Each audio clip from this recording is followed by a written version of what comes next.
I welcome all to this program Voice of Saints. Today, 23rd July, the Holy Catholic Church celebrates the feast of Saint Bridget of Sweden.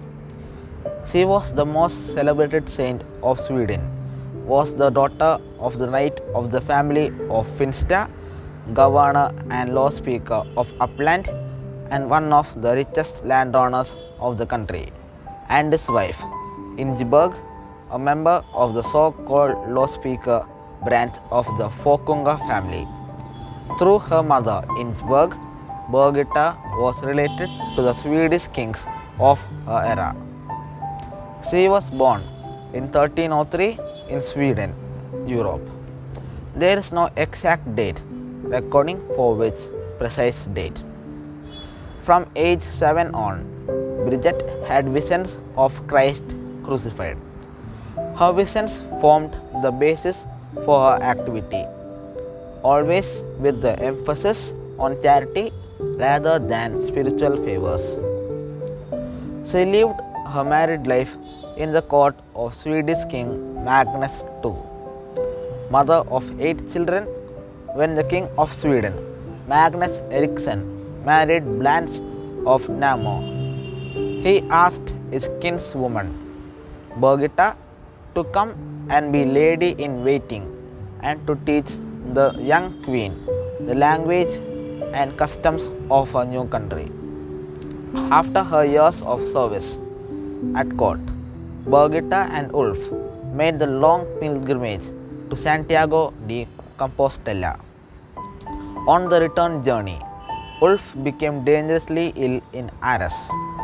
Birgitta feared for his death and sat all night by its bed, praying, and then a bishop appeared to her, promised that Ulf would recover and God had great things for her to do. He told her that he was Denis, patron of France.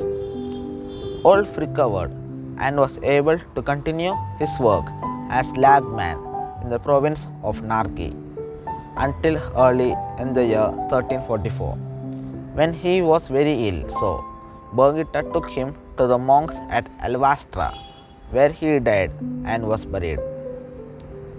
Bridget constantly strove to exert her good influence over Magnus.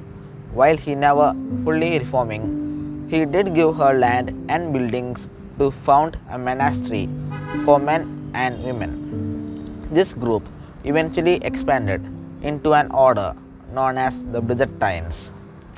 In 1350, a year of Jubilee, Bridget braved a plague-stricken Europe to make a pilgrimage to Rome. Although she never returned to Sweden, her years in Rome were far from happy, being hounded by debts and by opposition to her work against church abuses. A final pilgrimage to Holy Land, marred by shipwreck and the death of her son Charles, eventually led to her death in 1373. In 1999, Bridget, Saint Catherine of Siena, and Saint Teresa Benedicta of the Cross were named co-patronesses of Europe. Reflection: Bridget's visions, rather than isolating her from the affairs of the world, involved her in many contemporary issues, whether they be royal policy or the years that the legitimate Bishop of Rome lived in Avignon, France. She saw no contradiction between the mystical experiences and secular activity, and her life is a testimony to the possibility of a holy life in the marketplace. On behalf of Saints Fans Association, I wish you all a happy feast day. Amen.